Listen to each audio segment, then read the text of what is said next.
ಇದಕ್ಕೆ ನಾವು ಇಲ್ಲಿಗಲ್ ಇಮಿಗ್ರೆಂಟ್ಸಿಗೆ ಮಾಡ್ತಾ ಇದೀವಿ, ಬಾಂಗ್ಲಾದೇಶಿಗೆ ಕೊಡ್ತಾ ಏನಾದರೂ ಕಾಮನ್ ಸೆನ್ಸ್ ಇಟ್ಟು ಮಾತಾಡ್ತಾರ ಬಿಜೆಪಿ ಅವರು? ಮೊನ್ನೆನೂ ಕೂಡ ಹೇಳಿದ್ದೀನಿ, ನಮ್ಮ ರಾಜ್ಯ ಯಾವ ಅಂತಾರಾಷ್ಟ್ರೀಯ ಗಡಿಗೆ ಹತ್ತಿದೆ ಹೇಳಿ ಇವರೇ? ಬಂದ್ರು ಬಾಂಗ್ಲಾದೇಶ ಬಂದ್ರು, ಎಲ್ಲಿಂದ ಬರ್ತಾ ಇದಾರ್ರಿ? ವೆಸ್ಟ್ ಬೆಂಗಾಲಲ್ಲಿ ನಿಮ್ದೇ ಆಡಳಿತ, ಅಮಿತ್ ಶಾ ಅವರು ನಿಮ್ಮ ಹೋಮ್ ಮಿನಿಸ್ಟರೇ. ಮಧ್ಯಪ್ರದೇಶ ಬರ್ತದೆ, ಉತ್ತರ ಪ್ರದೇಶ ಬರ್ತದೆ, ಆಂಧ್ರ ಪ್ರದೇಶ ಬರ್ತದೆ, ಒರಿಸ್ಸಾ ಬರ್ತದೆ, ಬಿಹಾರ್ ಬರ್ತದೆ, ಮಧ್ಯದಲ್ಲಿ ಹೆಂಗೆ ಬರ್ತಾ ಇದ್ದಾರೆ ಇವರು ಬಾಂಗ್ಲಾದೇಶದವರು? ಸುಮ್ಮನೆ ಏನೋ ಮಾತಾಡಬೇಕು, ಸಮಾಜದಲ್ಲಿ ಆತಂಕ ಸೃಷ್ಟಿ ಮಾಡಬೇಕು, ಅದು ಸರಿಯಲ್ಲ. ನಿಮ್ಮ ಪರ್ಮನೆಂಟ್ ರೆಸಿಡೆನ್ಸಿ ಸರ್ಟಿಫಿಕೇಟ್ ಕೊಡ್ತಾ ಇರೋದು ಸರ್ಕಾರಿ ಅಧಿಕಾರಿಗಳು. ನಿಮ್ಗೇನಾದರೂ ತೊಂದರೆ ಇದ್ರೆ ಅದನ್ನ ಪ್ರೂವ್ ಮಾಡಿ. ಈಗ ವೆಸ್ಟ್ ಬೆಂಗಾಲಲ್ಲಿ ನೋಡಿದ್ರಲ್ಲ, ಸುಮಾರು 1 ಕೋಟಿ ಜನರಿಗೆ, ನಾಗರಿಕರಿಗೆ ಏಕಾಏಕಿ ತೆಗೆದುಬಿಟ್ರು. ನೀವು ಪಾಸ್ಪೋರ್ಟು, ನಿಮ್ಮ ಸಿಟಿಸನ್ಶಿಪ್ ಪ್ರೂವ್ ಮಾಡಲ್ಲ ಅಂತೀರಾ, ಆಧಾರ್ ಕಾರ್ಡು ಅಂತ ಇಲ್ಲ, ನಿಮ್ಮ ರೆಸಿಡೆನ್ಸಿ ಸರ್ಟಿಫಿಕೇಟು ಇಲ್ಲ ಅಂತೀರಾ, ಬ್ಯಾಂಕ್ ಅಕೌಂಟ್ ಕೊಟ್ಟರೆ ಅದನ್ನೂ ಇಲ್ಲ ಅಂತೀರಾ. ಮತ್ತು what is your document to prove your citizenship? ಯಾವುದೋ ಎಕ್ಸ್ಕ್ಯೂಸ್ ಸಿಗ್ತಾ ಇಲ್ಲ. ಇವರೇ ಹೊಸ ಎಕ್ಸ್ಕ್ಯೂಸ್ಗಳನ್ನು ಸೃಷ್ಟಿ ಮಾಡ್ತಾ ಇದ್ದಾರೆ. BLOಗಳದ್ದು ಮಾಡಿದ್ರು, ಇದು ಮಾಡ್ತಾ ಇದ್ದಾರೆ. ನ್ಯಾಷನಲ್ ಥ್ರೆಟ್ ಅಂತ ಇದು. We are a state government, ಜವಾಬ್ದಾರಿಯುತ ಅಂತ ರಾಜ್ಯ ಸರ್ಕಾರ. ನಾವು ನಮಗೆ ನ್ಯಾಷನಲ್ ಥ್ರೆಟ್ ಅಂತ ಹೇಳ್ತೀರ, ನಾಚಿಕೆ ಬರಲ್ವಾ ಬಿಜೆಪಿ ಅವರಿಗೆ? ಏನಿದ್ರು ಅವರು ಕೊಡ್ಲಿ, ನೋಡೋಣ ವಿಎನ್ಸಿ. ಯಾಕಂದ್ರೆ ಯಾರು ಕೂಡ ಕಾನೂನಿಗಿಂತ ಮೇಲಲ್ಲ. ಈಗ ಅವರು ಪ್ರಾಸಿಕ್ಯೂಷನ್ ಕೇಳಿದ್ರೆ ಅದೇನೇನಿದೆ ಅಂತ ನೋಡೋಣ ಅಂತ. Why are we jumping to conclusions? Permanent residency certificates ಈಗ ಯಾರು ಸರ್ಕಾರಿ ಅಧಿಕಾರಿಗಳೇ ಕೊಡ್ತಾ ಇರೋದಲ್ಲ ಇವರೇ. ಈಗ ಕಾಂಗ್ರೆಸ್ ಪಕ್ಷ ಅಥವಾ ಬೇರೆ ಯಾರನ್ನ ನಮ್ಮ ಕಾರ್ಯಕರ್ತರು ಕೊಡ್ತಾ ಇದ್ರೆ ನಿಮ್ಗೆ ಪ್ರಾಬ್ಲಮ್ ಇರಬೇಕು. ಈಗ ಸರ್ಕಾರಿ ಅಧಿಕಾರಿಗಳು ಕೊಡ್ಲಿಕ್ಕಾಗೋದಿಲ್ಲ ಅಂದ್ರೆ ಏನು?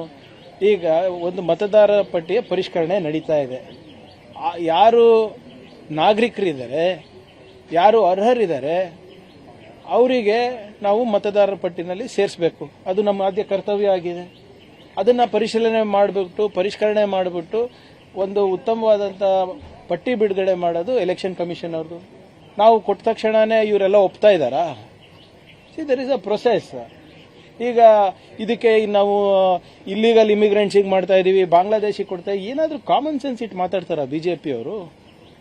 ಮೊನ್ನೆನೂ ಕೂಡ ಹೇಳಿದ್ದೀನಿ, ನಮ್ಮ ರಾಜ್ಯ ಯಾವ ಅಂತಾರಾಷ್ಟ್ರೀಯ ಗಡಿಗೆ ಹತ್ತಿದೆ ಹೇಳಿ ಇವರೇ? ಬಾಂಗ್ಲಾದೇಶಿ ಬಂದ್ರು, ಬಾಂಗ್ಲಾದೇಶ ಬಂದ್ರು, ಎಲ್ಲಿಂದ ಬರ್ತಾ ಇದಾರ್ರಿ? ವೆಸ್ಟ್ ಬೆಂಗಾಲಲ್ಲಿ ನಿಮ್ದೇ ಆಡಳಿತ, ಅಮಿತ್ ಶಾ ಅವರು ನಿಮ್ಮ ಹೋಮ್ ಮಿನಿಸ್ಟರೇ.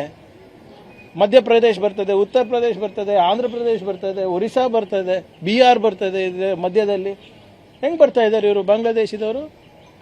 ಸುಮ್ಮನೆ ಏನೋ ಮಾತಾಡಬೇಕು, ಸಮಾಜದಲ್ಲಿ ಆತಂಕ ಸೃಷ್ಟಿ ಮಾಡಬೇಕು, ಅದು ಸರಿಯಲ್ಲ. ನಿಮ್ಮ ಪರ್ಮನೆಂಟ್ ರೆಸಿಡೆನ್ಸಿ ಸರ್ಟಿಫಿಕೇಟ್ ಕೊಡ್ತಾ ಇರೋದು ಸರ್ಕಾರಿ ಅಧಿಕಾರಿಗಳು. ನಿಮ್ಗೇನಾದರೂ ತೊಂದರೆ ಇದ್ರೆ ಅದನ್ನ ಪ್ರೂವ್ ಮಾಡಿ. ಅದನ್ನ ಕೊಡೋ ಅಧಿಕಾರ ರಾಜ್ಯ ಸರ್ಕಾರಕ್ಕಿಲ್ಲ, ಅದನ್ನ ಕೊಡಬೇಕಾಗಿರೋದು ಕೇಂದ್ರ ಗೃಹ ಇಲಾಖೆ. ಇವ್ರು ಯಾಕೆ ಕೊಡ್ತಿದ್ದಾರೆ ಅನ್ನೋದು ಒಂದು. ಎರಡನೇದು ಸರ್, ನೋಡಿ, ಪರ್ಮನೆಂಟ್ ರೆಸಿಡೆನ್ಸಿ ಸರ್ಟಿಫಿಕೇಟ್ ರಾಜ್ಯ ಸರ್ಕಾರ, ಅಂದ್ರೆ ನೀವು ಇಲ್ಲಿ ವಾಸ ಮಾಡ್ತಾ ಕೊಡ್ಬೇಕಲ್ಲ, ವಾಸ ಪ್ರಮಾಣ ಶಾಶ್ವತ. ಈಗ ಇಫ್ ಯು ಆರ್ ನಿಮ್ಮ ಯಾವುದು ನಿಮ್ಮ ಲಾಜಿಕಲ್ ಡಿಸ್ಕ್ರಪೆನ್ಸಿನಲ್ಲಿ ಹೆಂಗ್ ತೆಗಿತಾ ಇದ್ದಾರೆ ಹೇಳಿ? ಆಮೇಲೆ ಎಲ್ಲಿ ಕೊಡಬಾರ್ದಂತ ಎಲ್ಲಿದೆ? ಈಗ ವೆಸ್ಟ್ ಬೆಂಗಾಲಲ್ಲಿ ನೋಡಿದ್ರಲ್ಲ, ಸುಮಾರು 1 ಕೋಟಿ ಜನರಿಗೆ, ನಾಗರಿಕರಿಗೆ ಏಕಾಏಕಿ ತೆಗೆದುಬಿಟ್ರು. ನೀವು ಪಾಸ್ಪೋರ್ಟು, ನಿಮ್ಮ ಸಿಟಿಸನ್ಶಿಪ್ ಪ್ರೂವ್ ಮಾಡಲ್ಲ ಅಂತೀರಾ, ಆಧಾರ್ ಕಾರ್ಡು ಅಂತ ಇಲ್ಲ, ನಿಮ್ಮ ರೆಸಿಡೆನ್ಸಿ ಸರ್ಟಿಫಿಕೇಟು ಇಲ್ಲ ಅಂತೀರಾ, ಬ್ಯಾಂಕ್ ಅಕೌಂಟ್ ಕೊಟ್ಟರೆ ಅದನ್ನೂ ಇಲ್ಲ ಅಂತೀರಾ. ಮತ್ತು what is your document to prove your citizenship? ಚುನಾವಣಾ ಆಯೋಗ 11 ದಾಖಲಾತಿ, ಕರೆಕ್ಟ್, ಆಧಾರು ಎಲ್ಲವೂ ಇದೆ. ಅದು ಇಲ್ದಿದ್ದವರು ಇದನ್ನ ತಗೊಂಡು ಅಕ್ರಮ ಮಾಡಬಹುದಲ್ಲ ಅನ್ನೋದು ಅವ್ರ ಆರೋಪ. ಎಲ್ಲ ಆಗಿದೆ ಹೇಳಿ ಇವ್ರೆ? ಇವ್ರು ಸುಮ್ಮನೆ ಆರೋಪ ಇಲ್ಲ. ಇವ್ರ ಆರೋಪ ಬಹಳ ಸ್ಪಷ್ಟವಾಗಿದೆ, ಬಾಂಗ್ಲಾದೇಶಿಗಳಿಗೆ ನಾವು ಕೊಡ್ತಾ ಇದೀವಿ ಅಂತ. ಹೆಂಗೆ ಆಗಕ್ ಸಾಧ್ಯ ಆಗುತ್ತಾ? ಸುಮ್ಮನೆ ನಾನು ಹೇಳ್ತಾ ಇಲ್ವಾ, ಇವರಿಗೆ ಯಾವುದೇ ರೀತಿಯಾದಂಥ ಸುಳಿವು ಸಿಗ್ತಾ ಇಲ್ಲ, ಯಾವುದೋ ಎಕ್ಸ್ಕ್ಯೂಸ್ ಸಿಗ್ತಾ ಇಲ್ಲ. ಇವರೇ ಹೊಸ ಎಕ್ಸ್ಕ್ಯೂಸ್ಗಳನ್ನು ಸೃಷ್ಟಿ ಮಾಡ್ತಾ ಇದ್ದಾರೆ. BLOಗಳದ್ದು ಮಾಡಿದ್ರು, ಇದು ಮಾಡ್ತಾ ಇದ್ದಾರೆ. ನ್ಯಾಷನಲ್ ಥ್ರೆಟ್ ಅಂತ ಇದು. We are a state government, ಜವಾಬ್ದಾರಿಯುತ ಅಂತ ರಾಜ್ಯ ಸರ್ಕಾರ. ನಾವು ನಮಗೆ ನ್ಯಾಷನಲ್ ಥ್ರೆಟ್ ಅಂತ ಹೇಳ್ತೀರ, ನಾಚಿಕೆ ಬರಲ್ವಾ ಬಿಜೆಪಿ ಅವರಿಗೆ? ಏನು ನಮಗೇನು ಕಾನೂನು ಅನ್ನೋದು ಗೊತ್ತಿಲ್ವಾ? ಸಂವಿಧಾನ ಅನ್ನೋದು ಗೊತ್ತಿಲ್ವಾ ನಮಗೆ?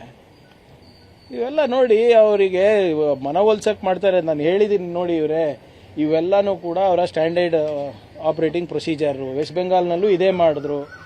BLOಗಳ ಮೇಲೆ ಆಪಾದನೆ ಮಾಡಿದ್ರು, ಮಮತಾ ಬ್ಯಾನರ್ಜಿ ಅವ್ರ ಸರ್ಕಾರದ ಮೇಲೆ ಆಪಾದನೆ ಮಾಡಿದ್ರು. CEC ಹತ್ರ ಹೋಗಿ ನಾಟಕ ಮಾಡಿದ್ರು. ಅದಾದಮೇಲೆ SIR ಬಂತು. CEC ಅವ್ರು ಏನು ಮಾಡಿದ್ರು, ಲಾಜಿಕಲ್ ಡಿಸ್ಕ್ರಪೆನ್ಸಿ ಅಂತ ತಂದುಬಿಟ್ರು. ಅದರಲ್ಲಿ ಇರೋರು ಬರೋರಿಗೆ ಎಲ್ಲರಿಗೂ ಕೂಡ ಹೊರಗೆ ಹಾಕ್ಬಿಟ್ರು. ಅದೇ ಒಂದು ಪ್ರಕ್ರಿಯೆ ಇಲ್ಲೂ ಮಾಡ್ತಾ ಇದ್ದಾರೆ. ಅದಕ್ಕೆ ನಾವು ಮುಂಜಾಗ್ರತವಾಗಿ ನಾವು ಮಾಡ್ತಾ ಇದ್ದೀವಿ. ಈ ಕೇರಳನಲ್ಲಿ ಚುನಾವಣೆ ಸಂದರ್ಭದಲ್ಲಿ ಪಂಚಾಯತ್ ಕಡೆಯಿಂದ ವಾಸಸ್ಥಳ ಏನು ನಿಮ್ಮ ವಾಸುವ ಸರ್ಟಿಫಿಕೇಟ್ ಕೊಟ್ಟಿಲ್ವಾ? ಅದು SIR ಮಾಡೋ ಟೈಮಲ್ಲಿ ಯಾಕೆ ಕೊಡ್ತಾ ಇರೋದು? ಮೊದಲೇ ಕೊಡಬಹುದಾಗಿತ್ತಲ್ಲ ಸರ್ಕಾರ. ಅವ್ರು ನೋಡಿ, ನಮ್ಮ ಪ್ರಶ್ನೆಗಳಿಗೆ ಉತ್ತರ ಕೊಟ್ಟಿದ್ರೆ ಇದು ಅಗತ್ಯನೇ ಇರ್ತಾ ಇರಲಿಲ್ಲ ಸರ್. 12 ಪ್ರಶ್ನೆಗಳು ಕೇಳಿದ್ದೀವಿ, ಅದರಲ್ಲಿ ಇದೂ ಒಂದು. ಇವರು ಕರೆಕ್ಟಾಗಿ ನಮಗೆ ಹೇಳಿದಿದ್ರೆ ನಾವು ಯಾಕೆ ಮಾಡ್ತಾ ಇದ್ವಿ? ಕ್ಲಾರಿಟಿ ಇದೆಯಾ ನಿಮ್ಗಾನ? ಕ್ಲಾರಿಟಿ ಇದೆಯಾ ಹೇಳಿ ಸರ್. ನಂದು ಬಿಟ್ಬಿಡಿ, ನಿಮಗಾನ ನಮ್ಮ ಮಾಧ್ಯಮ ಸ್ನೇಹಿತರಿಗೆ SIR ಬಗ್ಗೆ ಕ್ಲಾರಿಟಿ ಇದೆಯಾ? ಪ್ರಕ್ರಿಯೆ ಬಗ್ಗೆ ಕ್ಲಾರಿಟಿ ಇದೆಯಾ? ನಿಮ್ದಾನ ಆಗಿದೆಯಾ? 2002ರಲ್ಲಿ ನೀವು ಎಲ್ಲಿದ್ರಿ, ಇವಾಗ ಎಲ್ಲಿದ್ದೀರಾ? ಇಲ್ಲ, ನೀವೇ ಪ್ರಯತ್ನ ಮಾಡಿ. ನಿಮ್ಮ ಮನೆ ಸೊಸೆ ಎಲ್ಲಿದ್ದಾರೆ? ನಿಮ್ಮ ಅಕ್ಕಗೋ ತಂಗಿಗೋ ನೀವು ಮದುವೆ ಮಾಡಿ ಬೇರೆ ಊರಿಗೆ ಕಳಿಸಿರ್ತೀರಾ, ಅವ್ರ ಪರಿಸ್ಥಿತಿ ಏನಿದೆ ದಯವಿಟ್ಟು ತಿಳ್ಕೊಳ್ಳಿ. ಸುಮ್ಮನೆ ಈ BJPದವ್ರು ಹೇಳಿದಲ್ಲೇ ಸರಿ ಅಂತಲ್ಲ ಸರ್, ನಾವು ಸರಿ ಅಂತೇನೆ. ನೀವಲ್ಲ, ಅವ್ರು ಹೇಳಿದ್ದೆ ಸರಿ ಅಂತ ನಾವು ಒಪ್ಕೊಳಕ್ ರೆಡಿ ಇಲ್ಲ. ನೀವು ಹೇಳ್ತಾ ಇದ್ದೀರ ಅಂತ ಹೇಳ್ತಾ ಇಲ್ಲ. ಚರ್ಚೆಗೆ ಬರಲಿ.